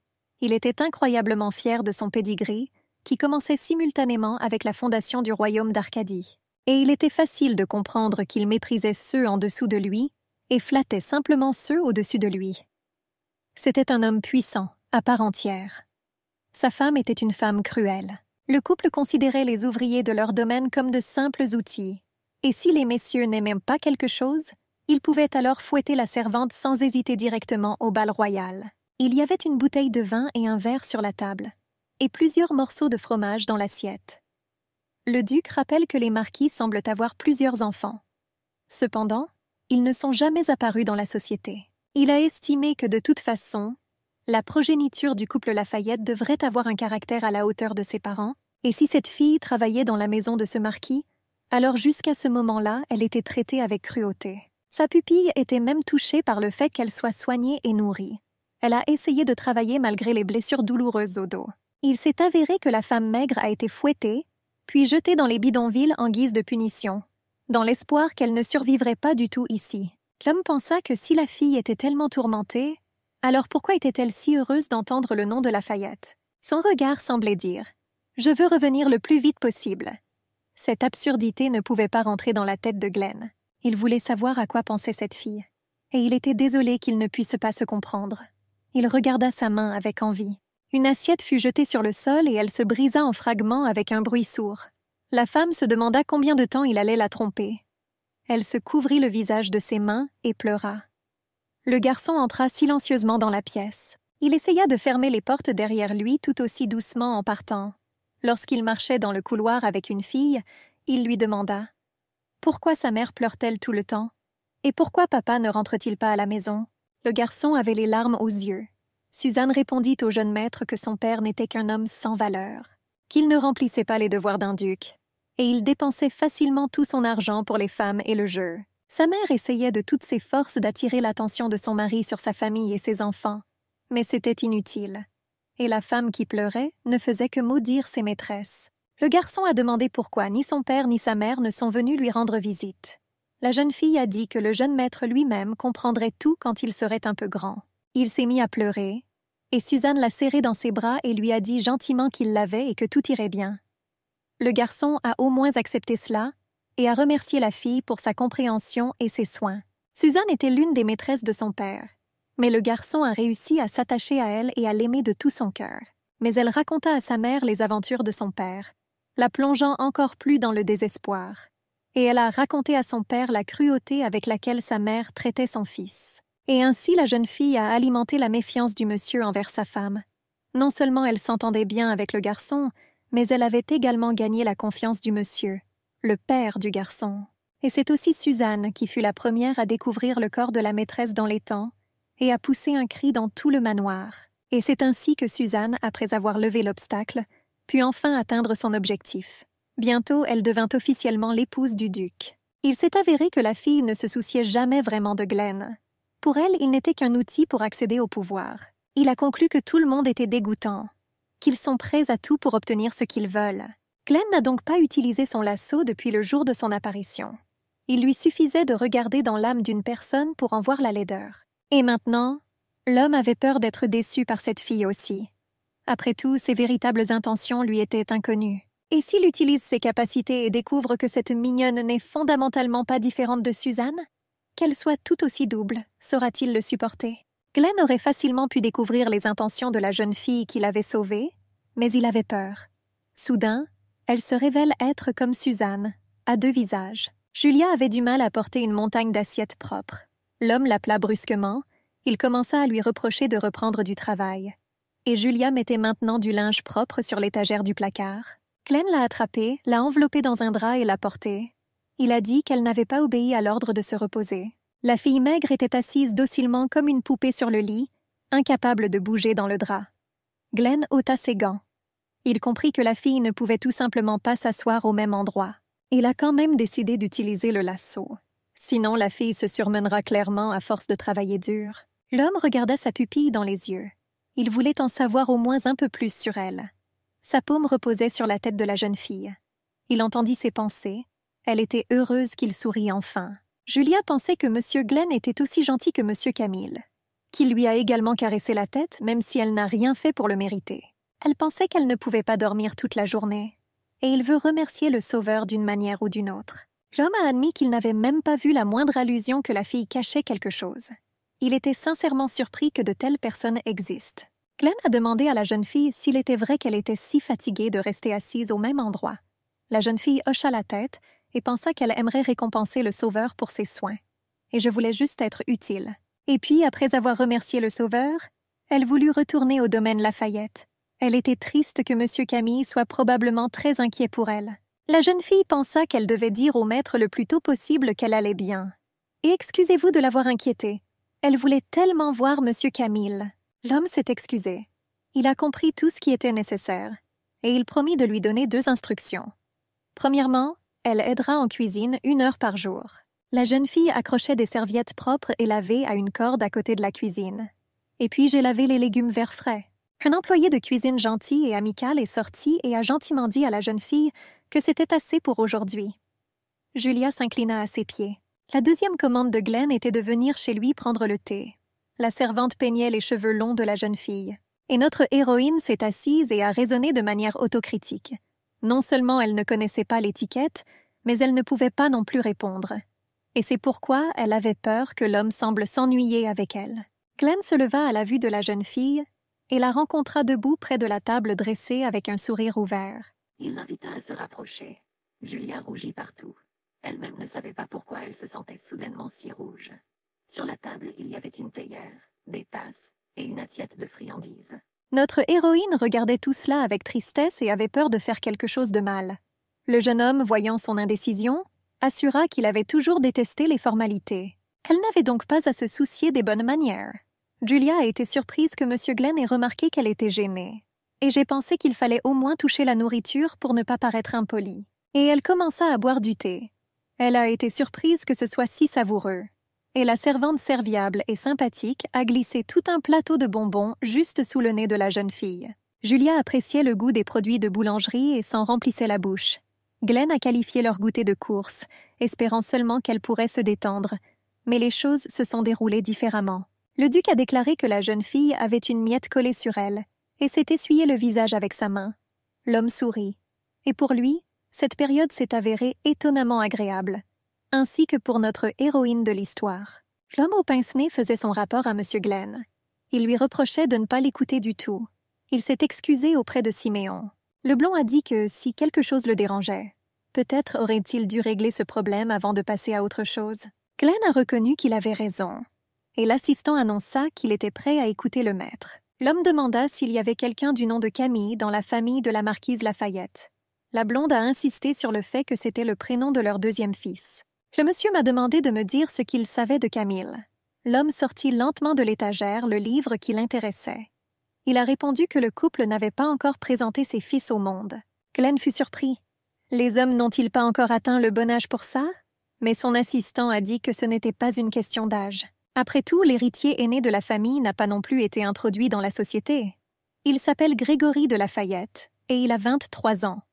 Et Camille avait 20 ans. Glenn était sûr qu'il était assez inhabituel pour des jeunes de leur âge d'être encore dans le monde. Siméon supposait que c'était peut-être la situation dans leur famille. Le duc resta longtemps perdu dans ses pensées. La famille Lafayette fait remonter son histoire à la fondation de son État. Rien n'est sûrement plus important pour le marquis que pour son épouse que de conserver leur statut. Et plus tôt ils présenteront l'héritier à la haute société, plus sa position sera stable.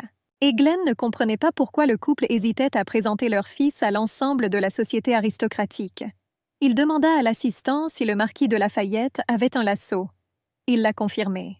Après tout, il était le descendant d'une ancienne famille, et il semblerait que ses capacités étaient liées à la guérison. Le fils aîné était censé hériter de cette capacité. Mais il semblerait que le lasso pourrait passer à leur plus jeune fils, Camille. Et si l'on suppose que le lasso n'a pas été transmis au fils aîné, l'héritier, c'était avec Camille, qui n'avait aucun droit à l'héritage. Une situation complexe et incompréhensible est apparue. Et dans ce cas, la plus ancienne et la plus noble famille de Lafayette doit faire face à de sérieuses difficultés. Si la supposition de Glenn était correcte, il s'est avéré qu'en reportant les débuts de leur fils, le couple Lafayette essayait de préserver la dignité de la famille aux yeux des autres. Mais ce n'était qu'une mesure temporaire. Le duc demanda à Siméon d'en savoir plus sur la famille Lafayette. « Je pensais qu'il y avait quelque chose d'impur là-bas. Il a promis qu'il ferait tout correctement. » Glenn traversa le jardin et prit la jeune fille par la main. Elle réfléchissait. Je me suis demandé ce que faisait M. Camille maintenant. Il était le seul à qui la jeune fille pouvait parler. L'homme ne pouvait pas croire qu'elle puisse sérieusement penser à cette Camilla toute la journée. Ainsi, en lisant ses pensées, il apprit que la fille s'appelait Julia, et que la seule qui pouvait entendre sa voix était Camille. Il a supposé que le lasso appartenait à ce type. Il n'y avait tout simplement pas d'autre explication. Et pourtant, s'il pouvait l'entendre, alors pourquoi n'a-t-il pas arrêté dans l'œuf toutes les intimidations à son encontre? Depuis que Glenn avait lu pour la première fois les pensées de Julia, c'était tout ce à quoi il pouvait penser. Il ne voulait pas croire que Camille savait parfaitement que la jeune fille était victime d'intimidation et prétendait seulement qu'il ne s'en rendait pas compte. Glenn a également suggéré que Camille lui-même avait privé la jeune fille de la possibilité de parler. Il marcha à côté d'elle et la toucha en lui caressant la tête. Et elle ne rêvait que de retourner auprès de M. Camille au plus vite. L'homme était conscient que sa pupille elle-même voulait retourner auprès de son ancien maître dans cette foutue maison. Et dès qu'elle serait rétablie, il devrait la laisser partir. Mais il n'y avait aucune chance qu'il fasse ça. Après tout, il ne voulait pas que la jeune fille soit à nouveau blessée, mais il voulait la protéger. Il rêvait tellement qu'elle ne se souviendrait pas de Camille avec autant de chaleur, mais de lui. L'homme lui toucha discrètement la main. Julia regarda son sauveur dans les yeux, et il comprit qu'il pouvait aussi entendre sa voix. Mais il avait peur que si elle découvrait qu'il lisait dans ses pensées quand il le voulait, elle pourrait le détester. Le type en capuche portait une lanterne allumée à la main et descendit les escaliers. La porte qu'il ouvrit grinça. Dans la pièce où menait cette porte, des livres étaient éparpillés sur le sol et des cryptogrammes étaient dessinés au milieu. Camille a placé une pierre d'artefact rouge de la bouteille au centre de l'étoile. Il s'éclaira d'une faible lueur. Le gars a soigneusement scellé le reste des minéraux avec un bouchon en verre. Notre héroïne était assise dans le jardin sur l'herbe en compagnie de Glenn. Aujourd'hui, il a décidé de lui faire un pique-nique. À proximité se trouvait un panier de pâtisseries et de boissons. Julia mangeait quelque chose de savoureux sur les deux joues. La dame en robe rouge regardait tout cela depuis la fenêtre. Les servantes de la cuisine murmuraient que Madame Suzanne n'était pas venue voir son maître aujourd'hui. L'autre répondit qu'elle n'était plus avec monsieur depuis 3 mois, qu'elle a même arrêté de faire semblant, et le propriétaire est devenu une place vide pour elle dès qu'il a transféré son titre à monsieur Glenn. Les filles ont expliqué que les priorités de Madame Suzanne avaient immédiatement changé. Elle n'avait aucun lien de parenté avec monsieur Glenn. Alors s'il décide de se marier, alors Suzanne perdra sa place de maîtresse dans cette maison. La dame a frappé le mur avec son poing de colère. Elle a injurié la jeune fille qui a charmé son beau-fils par sa simplicité, sa spontanéité enfantine et son ouverture d'esprit. Elle a noté que Glenn n'avait jamais touché une fille avec autant de tendresse. Et elle ne comprenait pas comment cette femme en haillons avait réussi à séduire cet homme. Suzanne croyait que tout était dû au fait que ce vieil homme était tombé malade, mais avait quand même réussi à transférer son titre à son fils. Mais elle se disait qu'elle n'avait pas encore assez profité de la vie luxueuse de la duchesse de Vestris. C'était tout ce qu'elle poursuivait après le vieux duc depuis si longtemps. Suzanne n'a pas pu contenir sa joie lorsque la femme est finalement décédée. Et c'est devenu son erreur fatale. Le garçon remarqua son visage satisfait. Et depuis, Glenn s'est éloigné d'elle. Mais s'il évitait encore les femmes, aucun problème ne se poserait. Après tout, alors qu'il était célibataire, la place de maîtresse de la maison Vestris appartenait à Suzanne. Elle serra fermement ses lèvres et jura, ne comprenant pas ce qui aurait pu arriver. Glenn qui détestait et méprisait les gens pour leur manque de sincérité, et les filles en particulier. Soudain, il a montré de l'intérêt et a passé un bon moment avec cette personne. Elle s'est dit qu'elle ne permettrait jamais que cela se produise. Et en ouvrant les portes, elle sortit résolument. En marchant dans le couloir en talons, elle a dit qu'elle jetterait cette fille hors d'ici à tout prix. Suzanne était sûre que la place de maîtresse dans cette maison n'appartenait qu'à elle, incontestablement. Le visage tordu par la colère, la dame descendit les escaliers. Elle a vu un joli couple ci-dessous. Glenn a présenté son invité à sa mère. Il lui propose de lui dire bonjour. Il a insisté sur le fait qu'ignorer les invités du duc revenait à l'insulter. Suzanne a décidé de ne pas laisser Glenn se retourner contre elle. Elle salua gentiment la jeune fille avec un sourire. Elle a dit qu'elle était heureuse de la voir chez eux. Julia baissa poliment la tête en réponse, et la dame remarqua que si son beau-fils lui ordonnait comme un duc, elle ne pourrait s'empêcher d'obéir. Et maintenant, elle ne savait même plus quoi faire. Maintenant, comment pourrais-je me débarrasser de cette fille? Un oreiller est tombé au sol. Suzanne était irritée par tout. Elle ne comprenait pas pourquoi diable elle devait maintenant ramper devant un simple imbécile sans nom. Elle cherchait dans sa tête une opportunité sur la façon dont elle pourrait se débarrasser de cette fille. Et bientôt, elle eut une idée géniale. Glenn n'a pas montré beaucoup d'intérêt, alors elle a complètement oublié. Elle s'est assise et a écrit une courte lettre sur papier avec une plume d'oie. Lorsqu'elle eut fini, elle sourit avec un sourire satisfait et malicieux. Le destinataire de la lettre a lu le message. Il était étrange qu'au début, Glenn évitait les femmes et tout le monde sans discernement. Et puis, il a eu l'audace d'entraîner une fille dans le domaine. Une autre lettre disait que le destinataire savait que les arcanes de Grégoire s'appelaient « malédiction », tandis que les arcanes de Camille s'appelaient « libération ». Après avoir lu ceci, Glenn a déclaré qu'il ne voulait pas se fier uniquement à ce document. L'assistant du pince-nez a dit qu'il était vraiment désolé, mais il y avait très peu d'informations à ce sujet. Le monsieur était sûr que la raison en était que les frères n'apparaissaient pas en public. L'homme était sûr que le lasso de Grégory soulevait certaines questions, mais il avait encore plus de soupçons quant aux capacités de Camille. Après tout, si nous supposons que Julia ne peut pas parler à cause de la malédiction, ensuite, le lasso de Camille était censé le détruire et rendre la voix de la jeune fille une fois pour toutes. Laissons Julia parler à nouveau à côté de Camille, mais cela ne lui a pas enlevé la malédiction en tant que telle. Apparemment, cette capacité ne l'a privée que temporairement de sa force. Glenn se demandait si un tel lasso pouvait exister. Il s'enquit auprès de son assistant du lasso du marquis Lafayette, qui avait le pouvoir de guérir. Il s'est avéré que ses capacités étaient limitées. Et d'ailleurs, la santé du marquis s'était détériorée ces derniers temps.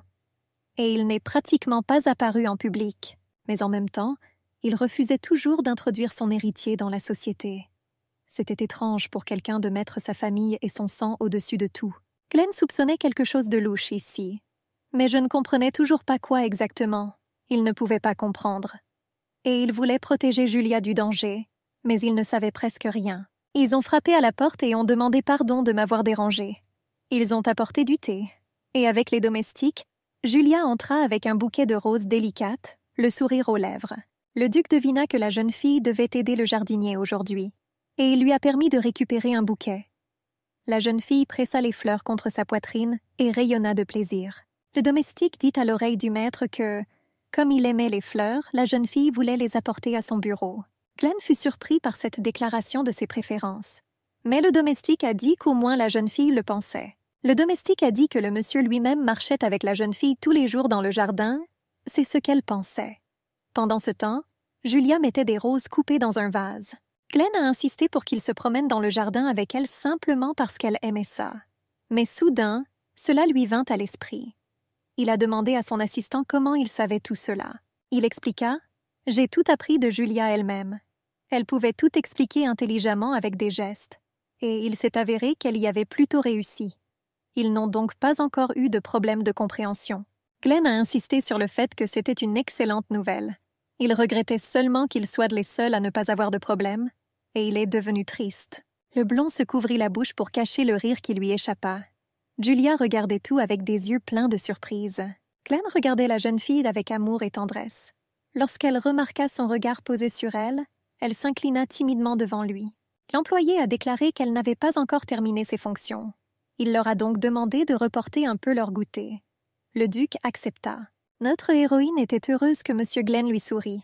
Elle a interprété cela comme signifiant qu'il aimait les fleurs après tout. Et j'étais content d'avoir pensé à lui apporter un bouquet. Elle se demandait déjà quoi faire de son temps avant le thé. Mais elle fut tirée de ses pensées par la vue d'une servante portant un panier de linge. La servante a demandé à la jeune fille si elle souhaitait l'aider. Notre héroïne a répondu en tendant les mains pour ramasser les draps et en souriant en réponse. Alors qu'elle portait déjà le linge, elle pensait que les serviteurs du duc de Vestris étaient complètement différents. Ils n'étaient pas comme ceux qui travaillent au domaine Lafayette. Ici, les serviteurs ne se sont pas mis en colère, n'ont pas crié ni frappé. Ils étaient toujours calmes et souriants. La jeune fille pensait que les gens ici devaient être si gentils parce qu'elle était une invitée ici. Et ils ont même appris à la comprendre par des gestes. Et M. Glenn lui-même semblait avoir complètement prédit le cours de ses pensées. Et c'est pour cela que notre héroïne se sentait si bien ici. Mais elle a compris qu'elle ne pouvait pas rester ici pour toujours. Après tout, M. Camille devait devenir fou d'inquiétude.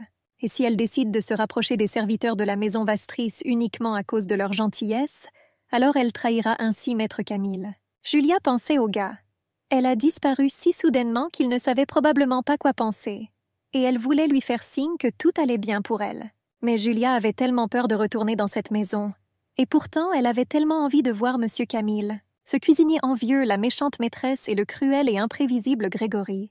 La fille avait tellement peur. Elle s'est dit qu'elle devait être plus courageuse. Au moins pour le bien de M. Camille. Après tout, il tenait tellement à elle. Et même ses aveux de ses sentiments. Julia était assise sur l'allée du jardin et était plongée dans ses pensées.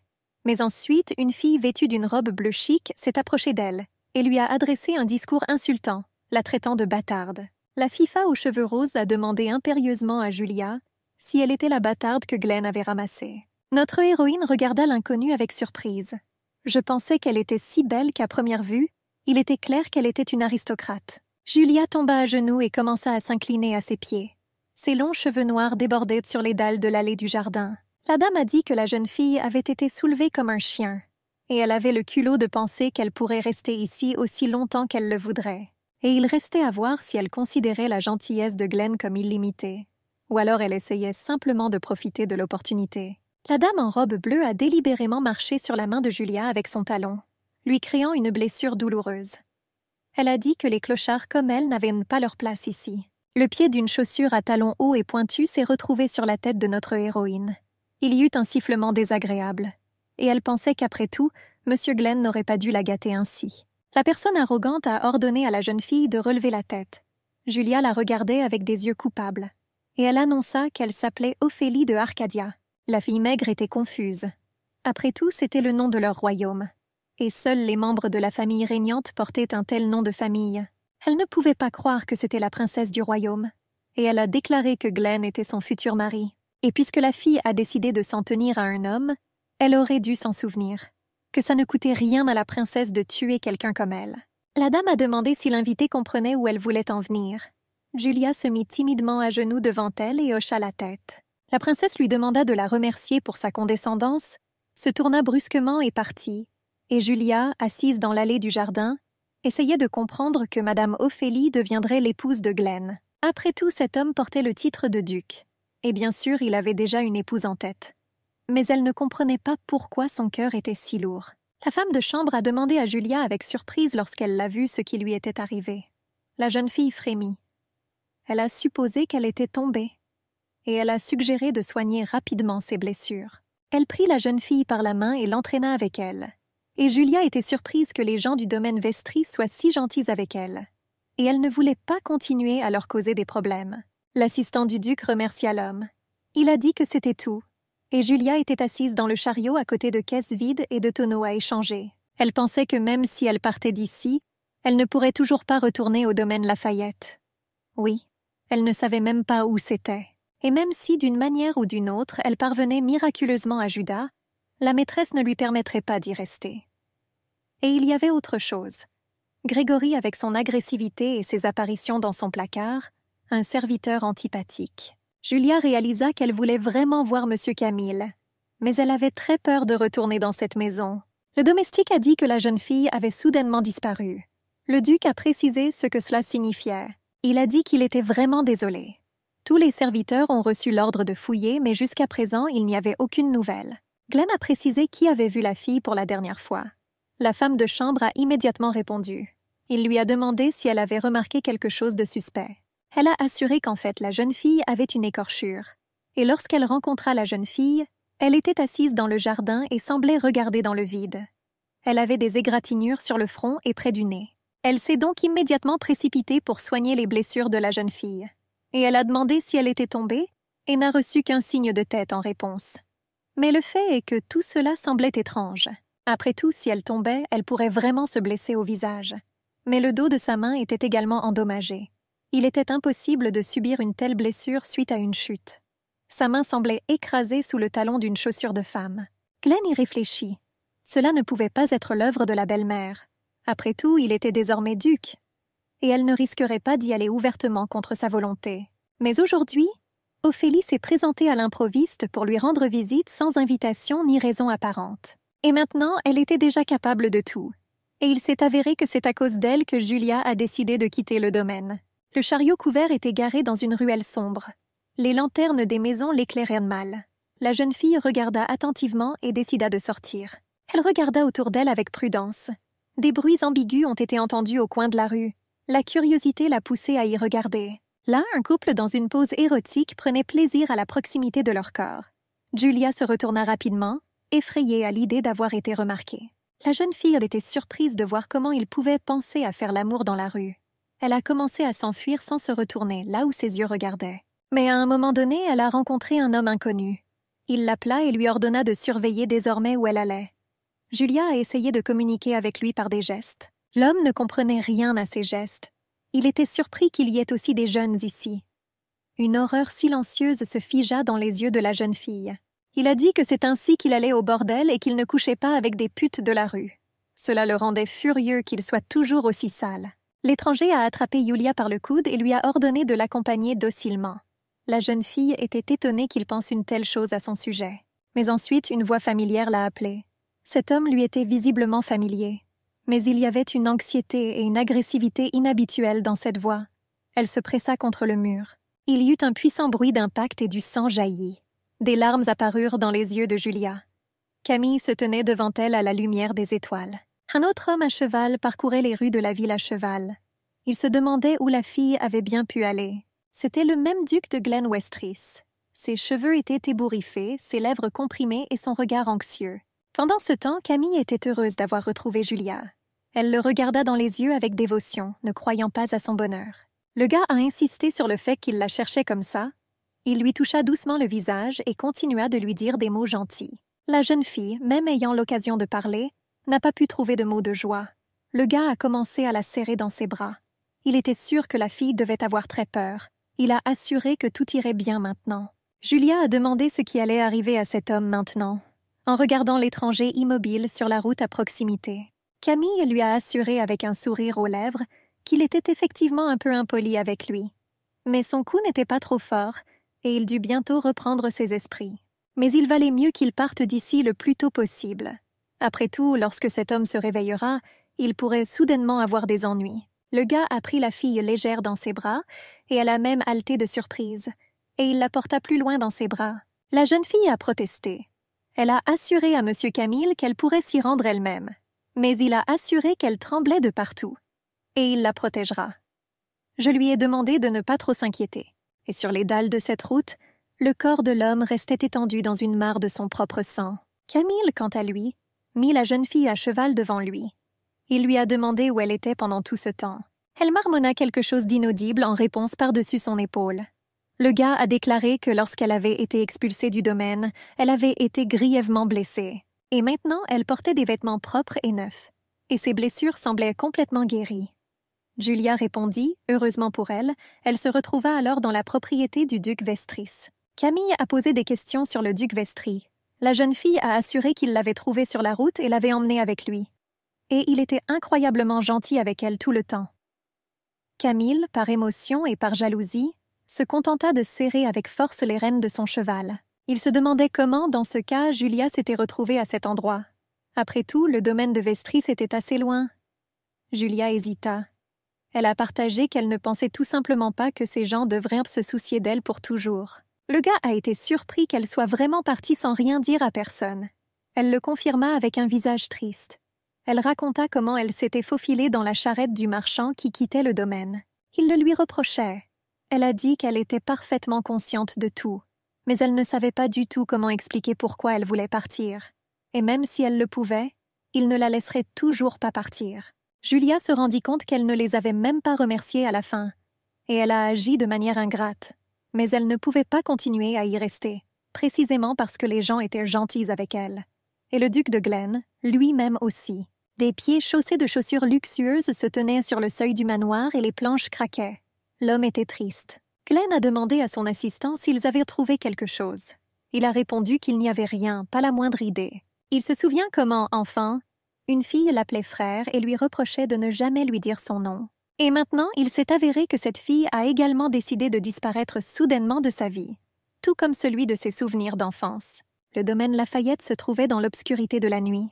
Le gars a porté la fille fragile vers lui avec confiance et détermination. Julia pressa tout son corps contre lui. À un moment donné, elle a commencé à assurer M. Camille qu'elle pouvait atteindre sa cabane seule. Le gars lui a assuré que désormais elle ne pouvait plus y aller. Et c'est même devenu dangereux. Julia m'a demandé où je devrais alors vivre, sinon là-bas. Camille s'approcha du manoir, sans répondre aux questions de la jeune fille. Elle a dit qu'elle ne pouvait pas dormir au même endroit que ces messieurs. Le gars lui demande de baisser la voix. La jeune fille se couvrit la bouche avec ses mains. Il lui a assuré qu'elle n'avait rien à craindre. Mais il voulait juste éviter tous les ennuis possibles. Camille emporta rapidement la jeune fille, essayant de bouger le plus silencieusement possible. Et elle, à son tour, se couvrit la bouche avec ses mains. Mais peu importe les efforts du gars, Grégory les remarquait toujours. Il essayait également de rester inaperçu, donc Camille ne s'en rendait pas compte, et 2 yeux les observaient avec méchanceté. Le type s'est approché des marches qui descendaient au sous-sol. Il a retiré la clé de la porte de son cou. Habilement, d'une main, il tourna la clé dans la serrure. Cela a cliqué facilement. Camille toucha de la main le verre peint du petit bouclier. Le mur lui-même a commencé à se déplacer sur le côté, nous laissant entrer. Le gars, content de lui et de l'impression qu'il avait faite sur la fille, la porta dans ses bras plus profondément dans la pièce. Julia regarda autour d'elle avec surprise et appréhension. Sous le mur se trouvait un lit en bois avec un baldaquin écarlate et court. Elle a demandé à M. Camille où il se trouvait. Le gars lui caressa doucement les cheveux et le cou, la regarda dans les yeux tristes. Il la regardait avec tant de tendresse. Bientôt, un collier en métal avec une chaîne fut attaché autour du cou de la jeune fille. Il a dit qu'il était tout simplement superbe. O l'embrassa tendrement sur le front. Camille a dit que ce qui est cher au cœur doit être caché là où il est certain qu'on ne le trouvera pas. Julia ne comprenait pas ces paroles. La jeune fille était allongée sur le lit, les yeux bandés et les mains emmêlées derrière le dos. Autour de son cou se trouvait le même collier en métal et une corde qui y était attachée. La porte grinça. Monsieur Camille est apparu sur le seuil. Il souriait gentiment et chaleureusement, et dans ses mains se trouvait un plateau contenant de la nourriture fraîche et chaude. Le gaz a demandé si Julia s'était bien comportée.